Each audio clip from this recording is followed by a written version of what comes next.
Aláròyé máa wí o. Oríire ńlá ni fún wa bí Peter Obi ṣe lọ darapọ̀ mọ́ ADC ẹgbẹ́ Labour Party.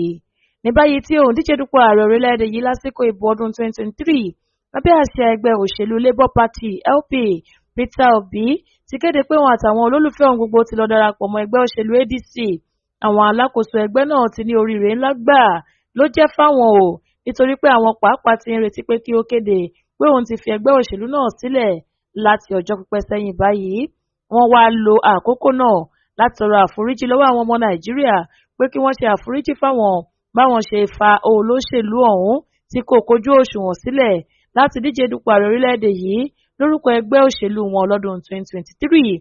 Àtẹ̀jáde kan tí alukoro ètò ìròyìn ẹgbẹ́ òṣèlú náà Obiora Efo tó fi síta lórúkọ ẹgbẹ́ yìí ni wọ́n ti sọ wípé kò jẹ́ ohun ìyàlẹ́nu fáwọn bí Peter Obi ṣe kéde wípé òun àtàwọn ọmọ ẹ̀yìn òun gbogbo ti kúrò nínú ẹgbẹ́ Labour láti lọ darapọ̀ mọ́ ẹgbẹ́ òṣèlú alásopọ̀, ṣùgbọ́n ọ̀nà tó gbé gbà ni kò dáa tó.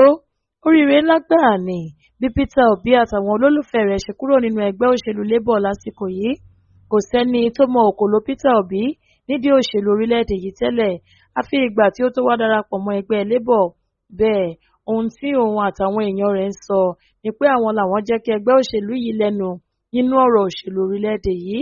Láti ọdún 2024 ni Obi àtàwọn olólùfẹ́ rẹ̀ ti ń sá nínú ẹgbẹ́ náà kó tó di wípé ó kéde wípé òun ti lọ darapọ̀ mọ́ ẹgbẹ́ òṣèlú ADC láìpẹ́ yìí. Ṣáájú àkókò yìí ló ti jẹ́ wípé àwọn alákòóso ẹgbẹ́ náà ti rọ Peter Obi pé kí ó kúrò nínú ẹgbẹ́ òṣèlú náà bí kò bá lè tẹ̀lé àṣẹ àti ìlànà ẹgbẹ́ ọ̀hún. Bákan náà ló jẹ́ wípé ẹgbẹ́ òṣèlú náà ti fòfin de àwọn ọmọ ẹgbẹ́ kan tí wọ́n lérò wípé àwọn ga ju òfin ẹgbẹ́ lọ. Ó ní àwọn ìbá ti fòfin de Peter Obi náà ti pẹ́, ṣùgbọ́n nítorí pé àwọn ẹlẹ́yinjú àánú ọmọ Nàìjíríà kan ni wọ́n ń dá sí i làwọn ṣe ń sinmi lórí ọ̀rọ̀ rẹ̀.